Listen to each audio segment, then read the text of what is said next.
This is Mirriam. We have Mr. Shadreck here. Mr. Shadreck will just tell us a few things about his book, Break the Shell. Mr. Shadreck, how are you? I'm very fine, madam. How are you? I'm okay.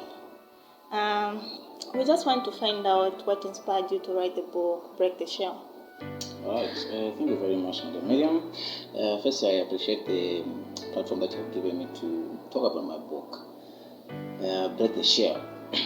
So, Break the Shell basically is a book that talks about practical guides on how someone can effectively carry out oneself and become successful.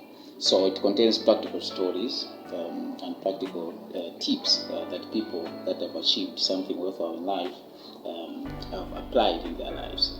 So Break the Show basically talks about my personal life, my stories, and those of other people that have become successful.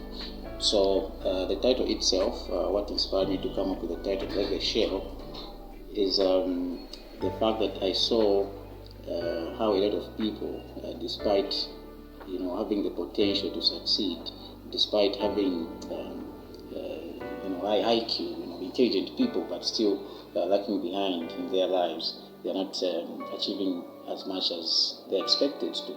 So I was prompted to write this book to share some practical ideas on how someone can actually use those stories and strategies. I call them principles and habits, because principles are something that guides a person's life, what you do every day. And habits are things that become part of your life, meaning you don't even need to remember them, but they're just part of your life. You do it without even being conscious about it. So it's basically a success book and a self-help book, and I call it a recipe book for success. Okay, this is nice. Can you kindly tell us the people that inspired you, the people that you are saying, the successful people that has inspired you?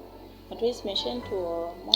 Alright, so one of them is Professor Esther Nkando Munalula. She's the one who wrote a foreword to this book, by the way.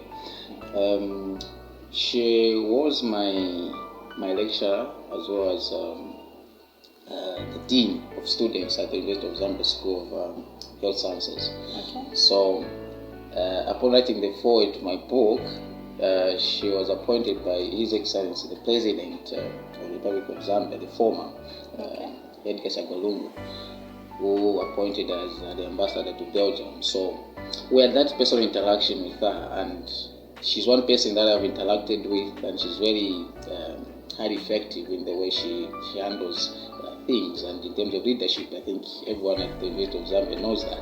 So I had a lot of conversations with her, and I interviewed her on many occasions, and I learned a lot. And what I proposed to her is that, okay, why don't you write a foreword to my book and share part of your experiences on how you became successful? And she was in and said, okay, I really want to add value to people. I've learned a lot in my life, and yeah, I think the best way to go about it is that if you get a book, then you get to appreciate exactly what she shared. Okay, that's nice.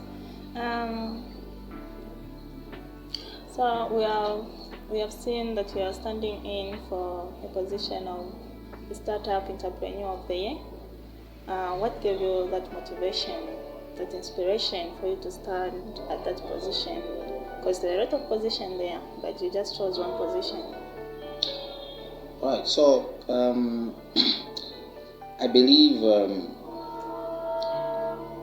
that entrepreneurship is something inseparable, in my life. I can do other things, but entrepreneurship is just part of my life. I'm a physiotherapist by profession. I'm in the health profession, but I know that even in the profession, I'm going to be an entrepreneur. So entrepreneurship is just part of my life. I can't live without it. Okay. Yeah. So going for that position of a startup entrepreneur, because I studied even the categories, the details of each category. So the startup entrepreneur is basically for those that have been in the business for 3 years and less. Okay. Yeah. So this deals with people that have just started up business and are making a significant impact in the community. So I think it's a category that suits me best. The fact that I'm just clocking like 2 years, and we're going to celebrate our anniversary as ACN for 2 years this November. So we're still within 3 years, and we have made that significant impact. So I went for that because of the nature of the work that we have done, and it is suiting us very well. Okay. So can you tell us something, since you have talked about SCN, what is it all about? So SCN is an organization. In fact, the full names for SCN is the Authorship and Career Network. So the Authorship and Career Network basically is an empowering organization. It helps people to become better individuals through writing books and also skill development. So what we do basically is to help individuals with talents in those fields, both authorship as well as skill development, to make sure that their talents is exposed. The organization is registered with PACRA, which is a board in Zambia registering companies, and we're also an affiliate member of National Council of Zambia, among other stakeholders. So basically, what we do is that we get the information even from National Council of Zambia in terms of programs that are there for people with skills, let's say painting and craft, all those things. Then when it comes to authorship, we ourselves are a publishing house. We publish books and also print books. So those are some of the things that we do, and our objective basically is to see to it that professional authors are recognized, and we know that the challenge in Zambia and in many other African countries is to do with professionalism. Authors who write books, but they don't get recognized outside. So our aim is very simple and straightforward. We want Zambians and Africans to write books of professional standard and have them exposed to the world, so that people can look at books of Africans as of standard as any other. So that is our objective, and we believe that we can achieve that together. Okay, thank you very much. What can you tell the youth out there? What encouragement can you give them in terms of entrepreneurship? Okay, I believe that entrepreneurship should be for everyone. Okay. It should be for everyone. I have a principle in life. I think I'll share one thing which I shared in the book. The first thing that I used to tell myself is that I was going to get everything from school. Right? I was that kind of a person who considered school as everything for me. Okay. I used to study a lot. I never used to get involved in anything else. I used to refuse leadership positions. I used to, even simple things like class monitor, I used to say no. Okay?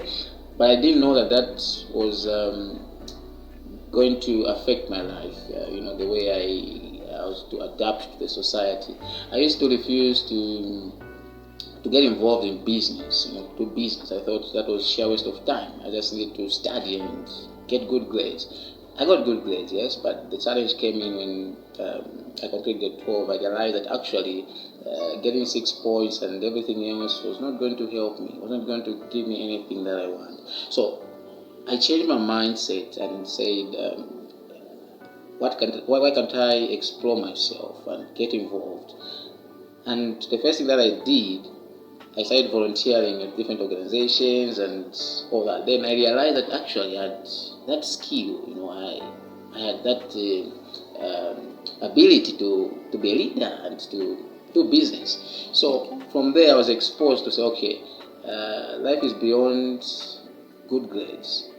Life is beyond good grades, and what I got is that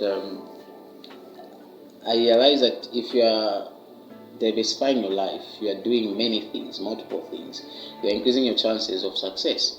If you do one thing and when one thing goes wrong, you are doomed. So I believe that every person should have at least 3 modes of income. If you have one, then you are vulnerable.